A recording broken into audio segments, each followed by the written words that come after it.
ನಾನು ದುಡಿಬೇಕಾದ್ರೆ ಒಂದು 4-5 ಜನ ಹಿಂದೆ ಇರ್ತಿದ್ರಣ್ಣ.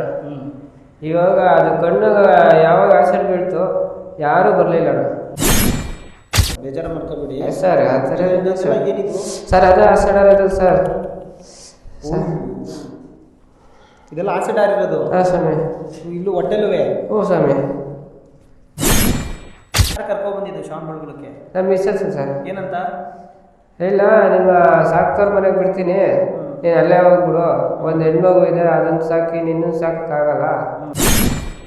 ಕಣ್ಣು ಚೆನ್ನಾಗಿದ್ದಾಗ ಎಲ್ಲ ನೋಡಿದ್ದೀರಾ? ನೋಡಿ ನೋಡ್ತಾ ಇದ್ರಾ? ವಿಡಿಯೋಸ್ ನೋಡಿದ್ರೆ ಡೈರೆಕ್ಟ್ ಆಗಿ ಮಾತಾಡಿದ್ದೀನಿ ನಾನು.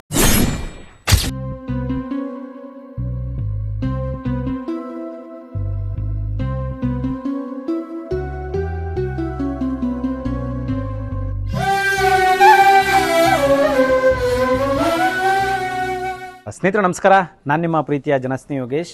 ಮೊದಲನೇದಾಗಿ ಈ ವ್ಯಕ್ತಿ ಮಾಡಿದಂಥ ಒಂದು ಸಣ್ಣ ತಪ್ಪಿನಿಂದ ಆತನ 2 ಕಣ್ಣುಗಳನ್ನು ಅವ್ರು ಕಳ್ಕೊಂಡಿದ್ದಾರೆ. ಆ ತಪ್ಪೇನು ಅಂತ ನಿಮಗೆ ಗೊತ್ತಾಗಬೇಕಾ? ಈ ವಿಡಿಯೋನ ಕೊನೆ ತನಕ ನೋಡಿ.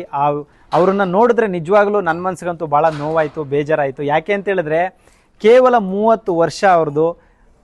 ಮಂಜುನಾಥ್ ಅಂತ ಅವ್ರ ಹೆಸರು. ಚಾಲಕರಾಗಿ ಸೇವೆಯನ್ನು ಸಲ್ಲಿಸ್ತಾ ಇದ್ರಂತೆ. ಆದರೆ ಬೇಜಾರಿನ ಸಂಗತಿ ಏನಂತ ಹೇಳಿದ್ರೆ ಏನು ತಪ್ಪು ಮಾಡ್ಕೊಂಡ್ರೋ ಲೈಫಲ್ಲಿ ಗೊತ್ತಿಲ್ಲ. ಅವ್ರ 2 ಕಣ್ಣುಗಳು ಸಮೇತ ಈ ಭೂಮಿನ, ಈ ಪ್ರಪಂಚನ ಮತ್ತೆ ನೋಡೋಕ್ಕಾಗುತ್ತೋ ಇಲ್ವೋ ನನಗಂತೂ ಗೊತ್ತಿಲ್ಲ. ತುಂಬ ಕಷ್ಟದಲ್ಲಿದ್ದಾರೆ. ತಿನ್ನೋ ಊಟಕ್ಕೂ ಕೂಡ ಭಿಕ್ಷೆ ಬೇಡುವಂಥ ಪರಿಸ್ಥಿತಿ ಬಂದು ಒದಗಿದೆ ಅವ್ರಿಗೆ. ಸೊ ಫ್ಯಾಮಿಲಿಯವರೆಲ್ಲ ಇದ್ದರೂ ಕೂಡ ಬೀದಿಗೆ ಬಂದು ಬಿದ್ದಿದ್ದಾರಂತೆ. ಅದು ಯಾಕೆ ಏನು ಅಂತ ನನಗೂ ಗೊತ್ತಿಲ್ಲ. ಮಂಜುನಾಥ್ ಅವ್ರಿಗೆ ಬಂದಿರೋ ದುಸ್ಥಿತಿ ಇವತ್ತು ಯಾರಿಗೂ ಬರೋದು ಬೇಡ. ಸೊ ಈ ವಿಡಿಯೋನ ಕೊನೆ ತನಕ ನೋಡಿ. ಕನಿಷ್ಠ ಪಕ್ಷ ಚಾಲಕರುಗಳಿಗೆ ಈ ವಿಡಿಯೋನ ಶೇರ್ ಮಾಡಿ. ಯಾಕೆ ಅಂತ ಹೇಳಿದ್ರೆ ಜಾಗೃತಿ ಅನ್ನೋದು ಎಷ್ಟು ಮುಖ್ಯ. ಅವರು ಮಾಡುವಂಥ ಕೆಲಸ ಅಂದರೆ ಅವ್ರು ಏನಾದರೂ ಕೆಲಸ ಮಾಡ್ತಾ ಇರಲಿ, ಆ ಕೆಲಸದಲ್ಲಿ ಜವಾಬ್ದಾರಿಯನ್ನು ಕಳ್ಕೊಂಡ್ರೆ ಜೀವ ಮತ್ತು ಜೀವನ ಎರಡನ್ನೂ ಕೂಡ ಕಳ್ಕೋಬೇಕಾದಂಥ ಪರಿಸ್ಥಿತಿ ಬಂದ್ಬಿಡುತ್ತೆ. ಮಂಜುನಾಥ್ ಅವ್ರಿಗೆ ಇವತ್ತು ಅವ್ರ ಜೀವನನ ಕಳ್ಕೊಂಡು ಬಿಟ್ಟಿದ್ದಾರೆ ಅಂತ ನನಗನ್ನಿಸ್ತಾ ಇದೆ.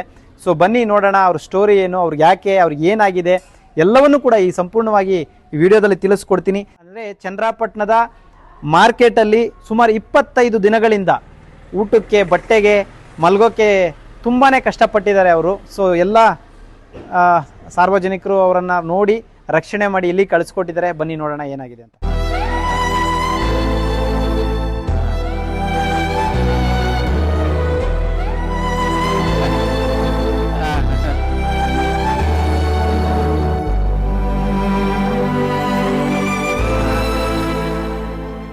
ನಮಸ್ತೆ ಸರ್. ನಮಸ್ತೆ ಸರ್. ಚೆನ್ನಾಗಿದ್ದೀರಾ? ಹಾಂ ಸರ್, ಚೆನ್ನಾಗಿದೆ. ಸೊ ಎಲ್ಲಿಂದ ಬರ್ತಾ ಇದ್ದೀರಾ? ಶ್ರಾವಣ ಬೆಳಗೊಳದಿಂದ ಬರ್ತಾ ಇರೋದು. ಸ್ನೇಹಿತರೆ ನಮಸ್ಕಾರ. ಇವ್ರು ಬಂದ್ಬಿಟ್ಟು ಶ್ರಾವಣ ಬೆಳಗೊಳದಿಂದ ಬರ್ತಾ ಇದ್ದಾರೆ. ಕಾರಣ ಇಷ್ಟೇ, ಕಣ್ಣಿಲ್ದವ್ರಿಗೆ ಕಣ್ಣಾಗೋದಿದೆಯಲ್ಲ ಅದು ಭಾಳ ದೊಡ್ಡ ವಿಷಯ. ಅಂದರೆ ಕಣ್ಣಿರ್ತಕ್ಕಂಥವ್ರಿಗೆ ಯಾರು ಬೇಕಾದ್ರೂ ಸಹಾಯ ಮಾಡ್ಬೋದು. ಕಣ್ಣಿಲ್ದವ್ರಿಗೆ ಕಣ್ಣಾಗೋದಿದೆಯಲ್ಲ ಅದು ಭಾಳ ದೊಡ್ಡ ವಿಷಯ ಅಂತ ಹೇಳಕ್ಕೆ ಇಷ್ಟಪಡ್ತೀನಿ. ಒಬ್ಬರು ಚಾಲಕರಾಗಿ ಇನ್ನೊಬ್ಬ ಚಾಲಕರ ಕಷ್ಟಕ್ಕೆ ಮಿಡಿದಿದ್ದಾರೆ ಅವರು. ಸೊ ಬನ್ನಿ ನೋಡೋಣ. ಸರ್ ಅವ್ರು ಎಲ್ಲಿ ಸಿಕ್ಕಿದ್ರು ನಿಮಗೆ? ಸೊ ಇವ್ರ ಹೆಸರು ಬಂದ್ಬಿಟ್ಟು ಮಂಜುನಾಥ್ ಅಂತನಾ ಸರ್? ಹಾಂ ಹೌದು ಸರ್, ಮಂಜುನಾಥ್ ಅಂತ ಅವರು. ಬನ್ನಿ ಅಣ್ಣ. ನಮಸ್ಕಾರ. ಬಿಡಿ ಜಾಗ.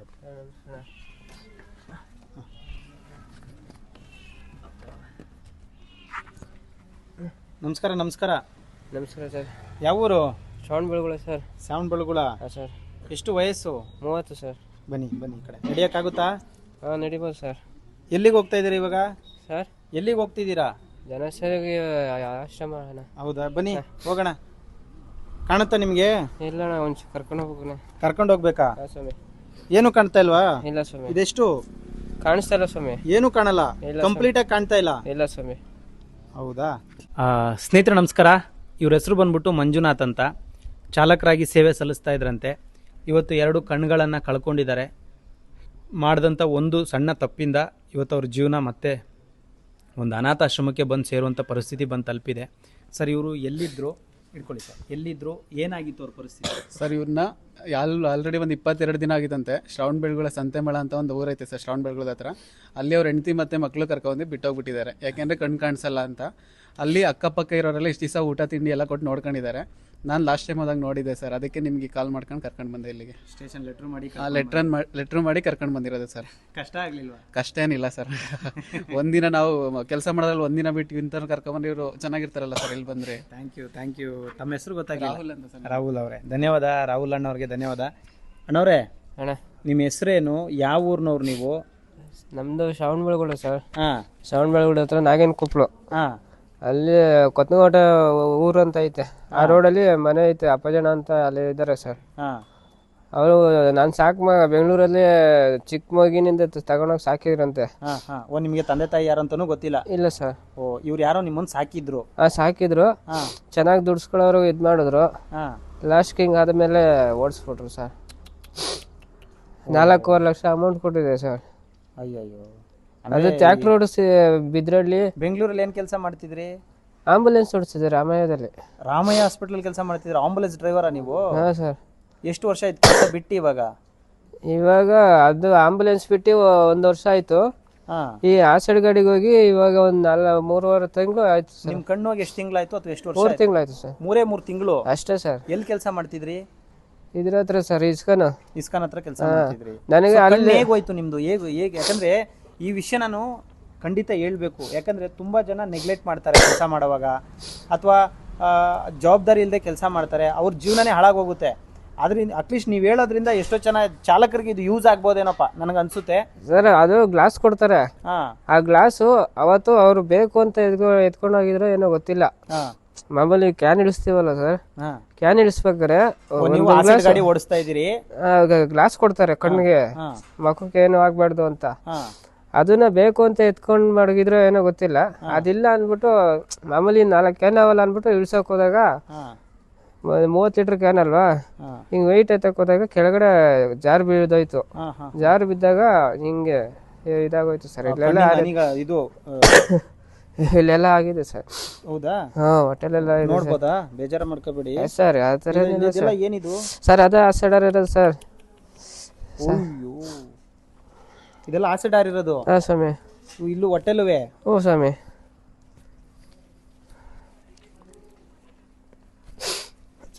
ಸಾಕ್ಬಿಡಿ ಇರ್ಲಿ ಬಿಡಿ. ಬೆನ್ನಲ್ಲೆಲ್ಲ ಆಗಿದೆ ಸರ್. ಬೆನ್ನಲ್ಲೆಲ್ಲ ಆಗಿದ್ಯಾ ಸರ್?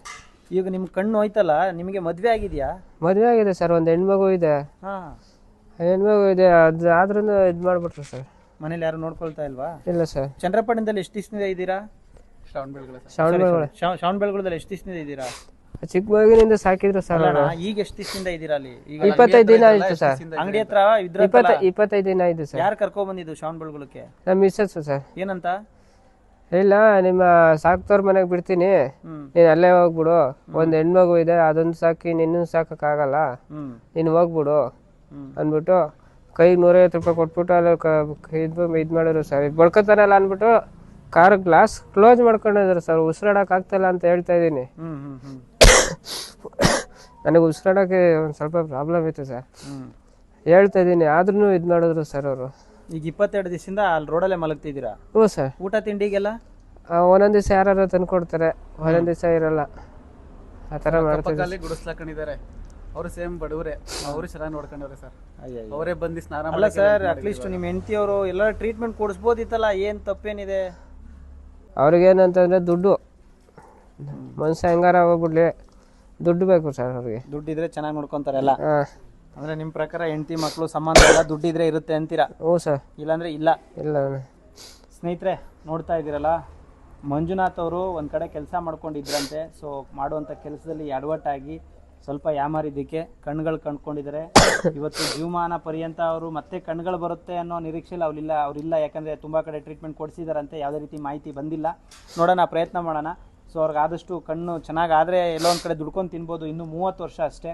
ಅಣ್ಣ, ಏನು ಹೇಳಕ್ಕೆ ಇಷ್ಟಪಡ್ತೀರಾ ನಮ್ಮ ಆಶ್ರಮದ ಬಗ್ಗೆ ಆಗಿರ್ಬೋದು, ಇವ್ರ ಬಗ್ಗೆ? ಏನು ಹೇಳೋದು ಅಣ್ಣ, ನಿಮ್ಮ ನಾನು ಅದಕ್ಕೆ ಎಲ್ಲ ಆಶ್ರಮನ ಬಿಟ್ಟು ಇಲ್ಲಿಗೆ ಕರ್ಕೊಂಬಂದೆ ಅಣ್ಣ. ವಿಡಿಯೋಸ್ ಎಲ್ಲ ನೋಡ್ತಾ ಇದ್ದೆ ನಾನು, ಟ್ರಸ್ಟ್ ಮಾಡಿ ಕರ್ಕೊಂಬಂದಿದ್ದು ಅಣ್ಣ. ಹಂಗಾಗಿ ತುಂಬಾ ಖುಷಿ ಆಯ್ತು ಅಣ್ಣ ನೋಡಿ. ಎಲ್ಲರೂ ಒಂದೇ ತರ ಇದ್ದಾರೆ, ಜಾತಿ ಭೇದ ಭಾವ ಅನ್ನೋದಿಲ್ಲ, ನಾನು ನಂದು ಅನ್ನೋದಿಲ್ಲ, ಎಲ್ಲ ಒಂದೇ ತರ ಇದಾರೆ ಅಣ್ಣ. ನಿಜವಾಗ್ಲೂ ಕಣ್ಣ ನೀರು ಬರುತ್ತೆ ಇಲ್ಲಿ ಇರೋರ್ನೆಲ್ಲ ನೋಡಿದ್ರೆ. ಎಲ್ಲರೂ ನಾನು ನಂದು ಅನ್ನೋರೆಲ್ಲ ಇಲ್ಲಿ ಒಂದ್ಸಲ ಬಂದು ಹೋದ್ರೆ ಗೊತ್ತಾಗುತ್ತೆ ಅವ್ರಿಗೆ. ನನಗೆ ಹೇಳಿದ್ರೆ ಇಲ್ಲಿ ಇನ್ನ ಕೈಯೆಲ್ಲ ಜುಮ್ ಅಂತ ಐತೆ ಅಷ್ಟು. ಇಲ್ಲಿ ಬಂದು ಹೋದ್ರೆ ನಿಮ್ಗೆ ಗೊತ್ತಾಗುತ್ತೆ, ಎಲ್ಲರಿಗೂ ಗೊತ್ತಾಗುತ್ತೆ ಸರ್. ನಾನು ನಂದು ಅನ್ನೋರಿಗೆಲ್ಲ ಗೊತ್ತಾಗ್ಬಿಡುತ್ತೆ ಇಲ್ಲಿ. ಈಗ ಇವ್ರ ಫ್ಯಾಮಿಲಿ ಅವರು ತಂದು ಬಿಟ್ಬಿಟ್ಟು ಹೋಗಿದ್ದಾರೆ ಅಂತ ಇವ್ರು ಹೇಳ್ತಿದ್ದಾರೆ, ನಮಗೆ ಸತ್ಯ ಗೊತ್ತಿಲ್ಲ. ಹಾಗಾಗಿ ಸೊ ನಾನೇನು ಹೇಳ್ತೀನಿ ಅಂದರೆ, ದಯವಿಟ್ಟು ಈ ವಿಡಿಯೋನ ನಿಮ್ಮ ಫ್ಯಾಮಿಲಿಯವ್ರು, ಅಂದರೆ ಈ ಮಂಜುನಾಥ್ ಸರ್ ಅವರ ಫ್ಯಾಮಿಲಿಯವ್ರು ಯಾರಾದರೂ ನೋಡ್ತಾ ಇದ್ರೆ ದಯವಿಟ್ಟು ಒಂದು ಅರ್ಥ ಮಾಡ್ಕೊಳ್ಳಿ. ಮನುಷ್ಯ ದುಡಿತಾ ಇದ್ದಾನೆ, ದುಡ್ಡು ಬರ್ತಾ ಇದೆ, ಅವನು ಸಹ ನಮಗೆ ಯೂಸ್ ಆಗ್ತಾ ಇದ್ದಾನೆ, ಸಂಪಾದನೆ ಮಾಡ್ತಿದ್ದಾನೆ ಅನ್ನೋ ಕಾರಣಕ್ಕೆ ಚೆನ್ನಾಗಿ ನೋಡ್ಕೊಳ್ಳೋದಾಗಲಿ, ಅವ್ರ ಹತ್ರ ಪ್ರೀತಿಯಿಂದ ಇರೋದಾಗಲಿ ಮಾಡೋ ಕೆಲಸ ಬೇಡ. ಸೊ ಇಂಥ ಒಂದು ದುಸ್ಥಿತಿ ಬಂದಾಗ ಮದುವೆ ಆಗೋದು, ಅಣ್ಣ ತಮ್ಮ ಇರೋದು, ಜೊತೆಲಿ ಅಪ್ಪ ಅಮ್ಮ ಇರೋದು ಎಲ್ಲ ಏನಕ್ಕೆ ಅಂದರೆ ಕಷ್ಟ ಸುಖನ ಅರ್ಥ ಮಾಡ್ಕೊಂಡು ಜೊತೆಲಿ ಬಾಳಿ ಬದುಕಲಿ ಅಂತ ಅಷ್ಟೇ. ಅದು ಸರ್ ಚೆನ್ನಾಗಿದ್ದಾಗ ನೋಡ್ಕೊಳ್ಳೋರು 100 ಜನ ಬರ್ತಾರೆ. ಹೌದು, ಮೂಲೆಯಲ್ಲಿ ಕುತ್ಕೊಂಡಾಗ ನೋಡ್ಕೋಬೇಕು. ಮೂಲೆಯಲ್ಲಿ ಏನೋ ಚಾನಕ್ಕಾಗಿ ತಪ್ಪಾದಾಗ ಅದಕ್ಕೆ ಧೈರ್ಯ ತುಂಬುವಂಥ ವ್ಯಕ್ತಿಗಳಿಲ್ಲ ಅಂದರೆ ಆ ಟೈಮಲ್ಲಿ ಮಾಡ್ಲಿಲ್ಲ ಅಂದ್ರೆ ಏನು ಪ್ರಯೋಜನ ಇಲ್ಲ. ಈಗ ಇವರು ವೈಫ್ ಅವರಾಗ್ಲಿ ಅವ್ರ ಫ್ಯಾಮಿಲಿ ಅಥವಾ ಯಾರಾದ್ರೂ ಇದ್ರೆ, ಯಾಕಂದ್ರೆ ತಂದೆ ತಾಯಿ ಇಲ್ಲ ತಬ್ಲಿ ಯಾರೋ ಕರ್ಕೊಂಡೋಗಿ ಸಾಕಿದ್ರಂತೆ. 30 ವರ್ಷ ಸರ್ ಅವ್ರಿಗೆ. 30 ವರ್ಷ ಕಂಪ್ಲೀಟ್ ಆಗಿ ಕಣ್ಣು ಕಾಣ್ತಾ ಇಲ್ಲ ಸ್ನೇಹಿತರೆ. ಸೊ ದಯವಿಟ್ಟು ವಿಡಿಯೋ ಶೇರ್ ಮಾಡಿ, ಸಪೋರ್ಟ್ ಮಾಡಿ. ಸರ್ ನಮ್ಮ ಬಗ್ಗೆ ಗೊತ್ತಾ ನಿಮ್ಗೆ? ಯೋಗೇಶ್ ಅಣ್ಣ ಗೊತ್ತಾನ. ಹೆಂಗ್ ಗೊತ್ತು ನಿಮ್ಗೆ? ನೋಡಿದ್ದೀನಿ ನಾನು, ಡೈರೆಕ್ಟ್ ಆಗಿ ಮಾತಾಡ್ಕೋತೀನಿ ನಾನು. ಹೌದಾ? ಹ್ಞೂ, ಅದನ್ನೇ ಹೇಳ್ತಾ ಇದ್ದಾರೆ ಸರ್. ಆಂಬುಲೆನ್ಸ್ ಭೈರವೇಶ್ವರ ಅಂತ ಬಂದಿದ್ದಾನ. ಹಾ, ಕಣ್ ಚೆನ್ನಾಗಿದ್ದಾಗ ಎಲ್ಲ ನೋಡಿದೀರಾ? ನೋಡಿದ್ದೀನಿ, ನೋಡ್ತಾ ಇದ್ರಾ? ವಿಡಿಯೋಸ್ ನೋಡಿದ್ದೀನಿ ನಾನು, ಡೈರೆಕ್ಟ್ ಆಗಿ ಮಾತಾಡಿದ್ದೀನಿ ನಾನು. ಹೌದಾ? ನನ್ ಕಂಡಿಡಿಯಲ್ಲ ಅವರು, ನಾನು ಈ ತರ ಇವಾಗ ನಾನು ಅಲ್ಲೇ ಹೇಳಿದೆ ಬೆಳಗುಳದಲ್ಲೇ, ಹಾ, ಅಣ್ಣ ಕಂಡಿಡಿಯಲ್ಲ ಇವಾಗ ಅಂತ. ಈಗ ಆಶ್ರಮಕ್ಕೆ ಬಂದು ಸೇರ್ತಾ ಇದೀರಲ್ಲ, ಬೇಜಾರಿಲ್ವಾ? ಏನು ಬೇಜಾರಿಲ್ಲ ಅಣ್ಣ, ನಿಮ್ಮಂಥದ್ದು ದೇವ್ರ ನಿಮ್ಮ ಮನೆಗೆ ಅಥವಾ ನಿಮ್ಮ ಹೆಂಡತಿ ಮಕ್ಕಳಿಗೆ ಏನು ಸಂದೇಶ ಹೇಳ್ತೀರಾ? ಹೇಳಿದ್ರೆ ದಯವಿಟ್ಟು ಇನ್ನೊಬ್ರಿಗೆ ಈ ಥರ ಮಾಡಕ್ಕೆ ಹೋಗ್ಬೇಡಿ, ಕೈ ಮುಗಿದು ಬೆಳ್ಕೊತೀನಿ. ನನ್ನಂಥ ಪರಿಸ್ಥಿತಿ ಯಾರಿಗೂ ಬರೋದು ಬೇಡ. ಸೊ ಬೇಜವಾಬ್ದಾರಿತನದಿಂದ ಕೆಲಸ ಮಾಡ್ತಾರೆ ಸುಮಾರು ಜನ ಡ್ರೈವರ್ಸು, ಕೆಲವರು ಒಂದಷ್ಟು ಜನ. ಸೊ ಅವ್ರಿಗೆ ನೀವು ಪಟ್ಟಂಥ ಕಷ್ಟದಲ್ಲಿ ಏನು ಹೇಳಕ್ಕೆ ಸಂದೇಶ ಏನು ಹೇಳಕ್ಕೆ ಇಷ್ಟಪಡ್ತೀರಾ? ಅಣ್ಣ ದಯವಿಟ್ಟು ಜವಾಬ್ದಾರಿಯಿಂದ ಒಂದು ಕೆಲಸ ಮಾಡಿ ಅಣ್ಣ. ಯಾರು ಆಗಲ್ಲ, ಹೆಂಡತಿ ಮಕ್ಕಳು ಆಗಲ್ಲ, ಅಪ್ಪ ಅಮ್ಮನೂ ಆಗಲ್ಲ, ಮಕ್ಕಳು ಆಗಲ್ಲ. ದಯವಿಟ್ಟು ಜವಾಬ್ದಾರಿಯಿಂದ ಕೆಲಸ ಮಾಡಿ ಅಣ್ಣ. ಈಗ ಸೇಫ್ಟಿ ಅಂತ ಕೊಟ್ಟಿರ್ತಾರೆ ನೀವು ಕೆಲಸ ಮಾಡೋ ಜಾಗದಲ್ಲಿ, ಅವ್ರು ಕೊಟ್ಟಿದ್ರು ಅದನ್ನು ನೀವು ಕರೆಕ್ಟಾಗಿ ಬಳಸ್ಕೊಂಡಿಲ್ಲ ಅಂತ ನಾನು ಅನ್ಕೋತೀನಿ ಸರ್. ಅದು ಇವಾಗ ಅದು ಮುಂದಗಡೆ ಮಾಮೂಲಿ ಕೊಡ್ತಾರೆ ಗ್ಲಾಸು, ಮೊಬೈಲ್ ಹಿಂಗೆ ಹಾಕೋ ಕೋವಿಡಲ್ಲಿ ಬರ್ತಿತ್ತಲ್ಲ ಆ ಥರದ್ರಲ್ಲಿ ಕೊಡ್ತಾರೆ. ಅದು ಕೊಟ್ಟಾಗ ಅದು ಎಲ್ಲಿ ಇಕ್ಕಿದ್ರು ಅಂತ ಗೊತ್ತಿಲ್ಲ. ಇವಾಗ ಒಂದು 3 ಕ್ಯಾನ್ ಐತೆ ಅಂದ್ಬಿಟ್ಟು ಇಳ್ಸೋಣ ಅಂತ ಹೋಗಿ ನಿಮ್ಮ ಬೇಜವಾಬ್ದಾರಿತನ ಅದು. ಆ್ಯಕ್ಚುಲಿ ಅದು ಏನು ಸೇಫ್ಟಿ ಇದು ಇಟ್ಟಿರ್ತಾರೆ. ಸೊ ನೀವು ಅದನ್ನ ಕರೆಕ್ಟಾಗಿ ಯೂಸ್ ಮಾಡ್ಕೊಂಡಿಲ್ಲ, ಬಿಡು 3 ಕ್ಯಾನ್ ತಾನೆ ಅಂತ ಎತ್ತಿಡಕ್ಕೆ ಹೋಗಿದ್ದೀರಾ, ಅದರಿಂದ ಇವತ್ತು ನಿಮ್ಮ ಜೀವನ ಹಾಳಾಗೋಯ್ತು ಅಲ್ವಾ? ನಾನೇನು ಹೇಳ್ತೀನಿ ಅಂದರೆ, ಬೇರೆಯವರು ಆ ಕೆಲಸ ಮಾಡ್ತಿರ್ತಾರೆ, ಅಂಥವ್ರಿಗೆ ಹೇಳೋದು ಸೇಫ್ಟಿ ಏನೇನಿದೆ ಅದನ್ನೆಲ್ಲ ಪ್ರಿಕಾಷನ್ಸ್ ಅವ್ರು ತೊಗೊಳ್ಬೇಕು. ಅರ್ಥ ಆಯ್ತಣ್ಣ? ನಿಜವಾಗ್ಲೂ ಭಾಳ ಬೇಜಾರಾಗುತ್ತೆ ಸ್ನೇಹಿತರೆ. ಸ್ವಲ್ಪ ಮಾಡಿದ್ರೆ ಇದೆಯಲ್ಲ ಜೀವನನೇ ಹಾಳಾಗ್ಬಿಡುತ್ತೆ. ಇವತ್ತು ಮಂಜುನಾಥ್ ಅವರು ಒಂದು ಆಶ್ರಮಕ್ಕೆ ಸೇರುವ ಪರಿಸ್ಥಿತಿ ಬಂದು ತಲುಪಿದ್ದಾರೆ. 20-25 ದಿನಗಳಿಂದ ಶ್ರವಣಬೆಳಗೊಳ ಬಸ್ ಸ್ಟಾಪ್ ಹತ್ರ ಅಲ್ಲಿ ಇಲ್ಲಿ ಊಟ ತಿಂಡಿಗೆ ಎಷ್ಟು ನರಕ ಅನುಭವಿಸಿರ್ತಾರೆ. ಅದರಲ್ಲೂ ಈ ಮಳೆಗಾಲದಲ್ಲಿ ಅವ್ರಿಗೆ ಹೇಳಕ್ಕೂ ಸಾಧ್ಯ ಇಲ್ಲ. ಅದು ಹೇಳಕ್ಕಾಗುತ್ತಾ ಅಣ್ಣ? ಇಮ್ಯಾಜ್ ಮಾಡ್ಕೊಳಕ್ಕಾಗತ್ತಾ? ರಾತ್ರಿ ಎಲ್ಲ ಮಳೆ ಅವ್ರು ಹೇಳ್ತಿರೋದು ನೋಡಿ ನನಗೆ ಕಣ್ಣೀರು ಬರ್ತಿತ್ತು ಸರ್. ಇಲ್ಲಿ ರಾತ್ರಿ ಎಲ್ಲ ಮಳೆ ಬಂದಾಗೆಲ್ಲ ಇಷ್ಟು ಬರ್ತಿತ್ತು. ಬೆಳಗ್ಗೆ ನೀರು ಕುಡಿಬೇಕು ಅಂದ್ರೆ ನಂಗೆ ಕಷ್ಟ ಆಗೋದು. ಪ್ರತಿಯೊಂದು ಅಲ್ಲಿ ಅಕ್ಕಪಕ್ಕ ಡೈಲಿ ಊಟ ತಿಂಡಿ ತಂದ್ಕೊಟ್ಟಾರೆ ಸರ್, ಇಲ್ಲ ಅಂತಲ್ಲ. ಬಟ್ ಅವ್ರು ಮನೆ ಕರ್ಕೊಂಡು ಹೋಗಕ್ ಆಗಲ್ವಲ್ಲ ಯಾರಾದ್ರೂ. ಅಣ್ಣ ಈಗ ನೀನು ದುಡಿಯುವಾಗ ಒಳ್ಳೆ ಲೈಫೇ ನೋಡಿರ್ತೀರಾ, ಚೆನ್ನಾಗಿ ಸಂಪಾದನೆ ಮಾಡ್ತಿರ್ತೀರಾ, ಒಳ್ಳೆ ಕಡೆ ಊಟ ಮಾಡಿರ್ತೀರಾ, 4 ಜನತೆ ಸ್ನೇಹ ಬೆಳೆಸಿರ್ತೀರಾ. ನೀವು ಈ ದುಸ್ಥಿತಿಗೆ ಬಂದ್ಮೇಲೆ ನಿಮ್ಗೆ ಅನ್ಸಿದ್ದೇನು? ಯಾಕಂದ್ರೆ ಜನಕ್ಕೆ ಅರ್ಥ ಆಗ್ಲಿ ಅಂತ ಹೇಳ್ತಾ ಇದೀನಿ ಅಷ್ಟೇ. ಆದ್ರೆ ದುಡಿಬೇಕಾದ್ರೆ ಯಾವ ತರ ಇದ್ರೆ ಇವಾಗ ನೀವು ಮೂಲೆಗೆ ಬಂದ್ಮೇಲೆ ಯಾವ ತರ ಐತೆ ಸಿಚುವೇಶನ್ ಅಂತ. ನಾನು ದುಡಿಬೇಕಾರೆ 4-5 ಜನ ಹಿಂದೆ ಇರ್ತಿದ್ರಣ್ಣ. ಇವಾಗ ಅದು ಕಣ್ಣಾಗ ಯಾವಾಗ ಆಸಿಡ್ ಬೀಳ್ತು ಯಾರೂ ಬರಲಿಲ್ಲ ಅಣ್ಣ. ಕಿರಣ ಅಂತ ಒಬ್ರು ಬಂದರು, ಅವ್ರೊಂದು ಸ್ವಲ್ಪ ಕೇಸಿನಲ್ಲಿ ತೋರಿಸ್ಬಿಟ್ಟು ಅವ್ರು ಹೋದ್ರು ಪಾಪ. ಅದು ಬಿಟ್ರೆ ಬೇರೆ ಯಾರೂ ಬರಲಿಲ್ಲ ಅಣ್ಣ. ಏನು ಅರ್ಥ ಆಯ್ತು ಜೀವನದಲ್ಲಿ ನಿಮ್ಗೆ ಇದರಲ್ಲಿ? ಯಾರು ಆಗಲ್ಲ ಸ್ವಾಮಿ. ದುಡ್ಡಿದ್ರೆ ಫ್ರೆಂಡು ಬರ್ತಾರೆ, ನೆಂಟರು ಬರ್ತಾರೆ, ಎಲ್ಲ ಬರ್ತಾರೆ ಸ್ವಾಮಿ. ದುಡ್ಡಿಲ್ಲ ಅಂತಂದ್ರೆ ಯಾರೂ ಬರಲ್ಲ ಸ್ವಾಮಿ. ಅಷ್ಟೇ. ದಯವಿಟ್ಟು ಎಲ್ಲ ಯಾರನ್ನೂ ನಂಬ್ಕೊಂಡು ಇದು ಮಾಡಬೇಡಿ, ಜವಾಬ್ದಾರಿಯಿಂದ ಕೆಲಸ ಮಾಡಿ ಅಣ್ಣ. ಡ್ರೈವರ್ಗೆ ಹೇಳ್ತಾ ಇದ್ದಾರಣ್ಣ. ಭಾಳ ಸಂತೋಷ ಆಗುತ್ತೆ ಸರ್. ತಮಗೆ ಸ್ಟೇಷನ್ಗೆ ಹೋಗಿ ನೋಡಿ, ಅವ್ರೇನು ಯಾವ ಆಶ್ರಮಕ್ಕೆ 25 ಸತಿ ಬಂದಿಲ್ಲ, 100 ಸತಿ ಅಲ್ಲಿ ಬಿದ್ದಿದ್ದಾರೆ, ಇಲ್ಲಿ ಬಿದ್ದಿದ್ದಾರೆ, ಕರ್ಕೊಂಡೋಗಿ ಅಂತ ಫೋನ್ ಮಾಡ್ತೀರಲ್ಲ, ಅದಲ್ಲ. ಫೋನ್ ಎಲ್ಲರೂ ಮಾಡ್ತಾರೆ, ದೊಡ್ಡ ವಿಷಯ ಅಲ್ಲ. ನೋಡಿ ಸಿಂಪಲ್ ನೀಟಾಗಿ ಅವ್ರು ನಿಜವಾಗ್ಲೂ ಅನಾಥರಾಗಿದ್ದರೆ, ಅವ್ರು ನಿಜವಾಗ್ಲೂ ಆಶ್ರಯದ ಅವಶ್ಯಕತೆ ಇದ್ದರೆ ಸ್ಟೇಷನಿಗೆ ಮಾಹಿತಿ ಕೊಡಿ, ಈ ಥರ ಒಂದು ಫೋಟೋ ತೊಗೊಳ್ಳಿ. ನೋಡಿ ಸಿಂಪಲ್ಲು ಜನಸ್ನೇಹಿ ಆಶ್ರಮದ ಅಡ್ರೆಸ್ ಬರೆಸಿ, ಅವ್ರ ಪರಿಸ್ಥಿತಿ, ಅವ್ರು ಹೇಗಿದ್ದಾರೆ, ಎಷ್ಟು ದಿವಸದಿಂದ ಇದ್ದಾರೆ, ಅವ್ರಿಗೆ ರಿಲೇಷನ್ಸ್ ಇದ್ದಾರಾ ಇಲ್ವಾ, ಎಲ್ಲ ಸಂಪೂರ್ಣ ಮಾಹಿತಿಯನ್ನು ಈ ಲೆಟ್ರಲ್ಲಿ ಮೆನ್ಷನ್ ಮಾಡಿಸಿ ಖಂಡಿತ ಯಾರನ್ನಾದ್ರೂ ಕರ್ಕೊಂಬನ್ನಿ. ಆದರೆ ಅನಾಥರಾಗಿದ್ದರೆ ಮಾತ್ರ ಸರ್ ಖಂಡಿತ ಹೆಲ್ಪ್ ಮಾಡ್ತೀವಿ ಸರ್. ಸುಮ್ಮನೆ ಎಲ್ಲೋ ಕೂತ್ಕೊಂಡು ಚಂದ್ರಪಟ್ಟಣಕ್ಕೆ ಬನ್ನಿ, ಹುಬ್ಳಿಗೆ ಬನ್ನಿ, ಧಾರವಾಡಕ್ಕೆ ಬನ್ನಿ, ಬೆಳಗಾಮಿಗೆ ಬನ್ನಿ ಅಂದರೆ ನಾವು ಬರೋಕ್ಕಾಗಲ್ಲ. ಯಾಕಂದರೆ ಇಲ್ಲಿ 100 ಜನದ ಪ್ರತಿದಿನ ನೋಡಬೇಕು. ಸೊ ಇಷ್ಟೇ ಸಿಂಪಲ್ಲಾಗಿ ಅರ್ಥ ಮಾಡ್ಕೊಳ್ಳಿ. ಲೆಟ್ರ್ ಮಾಡಿಸ್ಕೊಂಡು ಬಂದರೆ ಈ ರೀತಿ ವ್ಯಕ್ತಿಗಳಿಗೆ ಖಂಡಿತ ಆಶ್ರಯ ಸಿಗುತ್ತೆ. ಅವ್ರ ಮನೆಯವರೆಲ್ಲರೂ ಅವ್ರನ್ನ ತೆಳ್ಳಿರ್ಬೋದು ಆಚೆ ಹೋಗು ಅಂತ, ನನಗೆ ಗೊತ್ತಿಲ್ಲ. ಆದರೆ ಈ ಆಶ್ರಮ ಅವ್ರು ಇರೋ ಗಂಟನೂ ಯಾರೂ ನಿಮ್ಮನ್ನು ಆಚೆ ಹೋಗಿ ಅಂತ ಹೇಳಲ್ಲ. ಅವರೇ ಹೋಗ್ಬೇಕಷ್ಟೇ. ಇಲ್ಲ ರೆಡಿಯಾಗಿ ಹೋಗಬೇಕು, ಇಲ್ಲ ಇಷ್ಟ ಇಲ್ಲ ಅಂತ ಹೋಗಬೇಕು. ಅದು ಬಿಟ್ಟರೆ ಬೇರೆ ಏನು ಆಪ್ಷನ್ ಇಲ್ಲ ಇಲ್ಲಿ, ಅಲ್ವಾ ಅಣ್ಣ? ಇರ್ತೀರಾ ಆಶ್ರಮದಲ್ಲಿ? ಆಶ್ರಮದಲ್ಲಿ ಇರ್ತೀನಿ ಅಣ್ಣ. ಏನೋ ಅಭ್ಯಾಸಗಳಿದ್ಯಾ, ಎಣ್ಣೆ ಪಣ್ಣೆ ಅದೆಲ್ಲ ಯಾವ್ದು ಇಲ್ಲ ಸ್ವಾಮಿ. ಇದ್ರೆ ಸಿಗಲ್ಲ, ಅದಕ್ಕೆ ಕೇಳ್ತಾ ಇಲ್ಲ ಇಲ್ಲ ಸ್ವಾಮಿ, ಇಲ್ಲ ತಾನೇ? ಇಲ್ಲ ಸ್ವಾಮಿ. ಸೊ ಇರ್ತೀರಾ ಇಲ್ಲಿ? ಇರ್ತೀನಿ. ಬಂದು ಸೇರ್ಕೊಂಡಿದ್ದೀರಾ, ಆರಾಮಾಗಿ ಇರಿ ಅಣ್ಣ. ಅವ್ರು ನಿಮ್ ಟ್ರೀಟ್ಮೆಂಟ್ ಕೊಡಿಸ್ತಾರೆ. ನೋಡೋಣ, ಕಣ್ಣಿಂದು ಆಸ್ಪತ್ರೆಗೆ ಕರ್ಕೊಂಡೋಗಿ ಚೆಕ್ ಮಾಡಿಸ್ತೀನಿ. ಏನಾದ್ರೂ ದೇವರ ಆಶೀರ್ವಾದದಿಂದ, ಶನೇಶ್ವರ ಸ್ವಾಮಿಯರ ಆಶೀರ್ವಾದದಿಂದ ರೆಡಿ ಆಗುತ್ತೆ, ಅವ್ರಿಗೆ ಟ್ರೀಟ್ಮೆಂಟ್ ಕೊಟ್ರೆ ಅಂತ ಹೇಳಿದ್ರೆ ಖಂಡಿತ ಕೊಡ್ಸೋಣ. ಅಣ್ಣ ನಿಮಗೆ ಸಿಗದೇ ಇರೋದು ಫ್ಯಾಮಿಲಿ ಗಿಮಿಲಿ ಎಲ್ಲ ಇಲ್ಲಿದೆ ನೋಡಿ. ನಿಮ್ಗೆ ಯಾರು ಬೇಕು ಎಲ್ಲರೂ ಇದ್ದಾರೆ, ಅಪ್ಪ ಅಮ್ಮ ಅಣ್ಣ ತಮ್ಮ ಎಲ್ಲರೂ ಇದ್ದಾರೆ. ಏನ್ ಹೇಳಕ್ ಇಷ್ಟಪಡ್ತೀರಾ ಜನಸ್ನೇಹಿ ಆಶ್ರಮದ ಬಗ್ಗೆ? ನೀವು ನೋಡಿರೋದು ತುಂಬಾ ಒಳ್ಳೆ ಇದೈತಣ್ಣ. ತುಂಬಾ ಚೆನ್ನಾಗಿ ನೋಡ್ಕೊಂತೀರಣ್ಣ. ನಿಮ್ಮ ಮಕ್ಳು ನೋಡ್ಕೊಂತೀರಾ ನೀವು, ದೇವ್ರ ಸಮ. ಥ್ಯಾಂಕ್ ಯು, ಒಳ್ಳೇದಾಗಲಿ. ಸ್ನೇಹಿತರೆ, ಈ ವಿಡಿಯೋ ಮಂಜುನಾಥ್ ಸರ್ದಾಗಿತ್ತು. ಅವ್ರ ನೋವಿನ ಕತೆ, ಅವ್ರ ಕಷ್ಟದ ಕತೆನ ನಿಮಗೆ ಹೇಳೋ ಪ್ರಯತ್ನ ಮಾಡಿದ್ದೀವಿ. ಈ ವಿಡಿಯೋ ಇಷ್ಟ ಆದರೆ ಶೇರ್ ಮಾಡಿ, ಸಪೋರ್ಟ್ ಮಾಡಿ. ನಾನು ಹೇಳ್ತಿರೋದು ಇಷ್ಟೇ, ಅವ್ರ ಫ್ಯಾಮಿಲಿಯವ್ರು ಯಾರಾದರೂ ಆಗಿರಲಿ, ಈ ವಿಡಿಯೋ ಬಂದು ತಲುಪಿದ್ರೆ ದಯವಿಟ್ಟು ಬಂದು ಅವ್ರನ್ನ ಕರ್ಕೊಂಡು ಹೋಗ್ತೀನಿ ಅನ್ನಂಗಿದ್ರೆ ದಯವಿಟ್ಟು ಬಂದು ಕರ್ಕೊಂಡೋಗಿ. ಸುಮ್ಮನೆ ಏನೋ ಫೋನ್ ಮಾಡಿಬಿಟ್ಟು ವಿಡಿಯೋ ಹಾಕಿದ್ರೆ ಅವೆಲ್ಲ ಅಲ್ಲ. ಪರಿಸ್ಥಿತಿ, ಅವ್ರು ಯಾರು ಏನು ಯಾವ ಊರಿನವರು ನನಗೇನೂ ಗೊತ್ತಿಲ್ಲ. ಮಾನವೀಯತೆಯಿಂದ ನಾನು ಇಲ್ಲ ಆಶ್ರಯ ಕೊಡ್ತಾ ಇದ್ದೀನಿ. ಅವ್ರನ್ನ ನೀವು ಕರ್ಕೊಂಡೋಗ್ಬೇಕು ಅಂತಂದರೆ ಯಾವ ಕ್ಷಣ ಬೇಕಾದ್ರೂ ಬಂದು ಕರ್ಕೊಂಡೋಗ್ಬೋದು. ಒಂದು ಸತ್ಯ ನನಗೇನು ಅರ್ಥ ಆಯಿತು ಅಂದರೆ, ಇದನ್ನೆಲ್ಲ ನೋಡಿದ್ಮೇಲೆ ನಮ್ಮ ಹತ್ರ ಬುತ್ತಿ ಇದ್ದರೆ ಊರು ತುಂಬ ನೆಂಟರು, ಇಲ್ಲ ಅಂತ ಹೇಳಿದ್ರೆ ಕಾಲು ಕಸಕ್ಕಿಂತ ಕಡೆಯಾಗಿ ನೋಡ್ತಾರೆ ಅನ್ನೋದು ನನಗೆ ಚೆನ್ನಾಗಿ ಅರ್ಥ ಆಗ್ತಾ ಇದೆ. ಸೊ ಇಷ್ಟೇ ವಿಷಯ. ಮಂಜುನಾಥ್ ಅವ್ರಿಗೆ ಬಂದ ಪರಿಸ್ಥಿತಿ ಯಾರಿಗೂ ಬರೋದು ಬೇಡ. ಕೆಲಸ ಮಾಡುವಾಗ ತುಂಬ ಸೇಫ್ಟಿಯಾಗಿ ಜವಾಬ್ದಾರಿಯುತವಾಗಿ ಕೆಲಸ ಮಾಡಿ.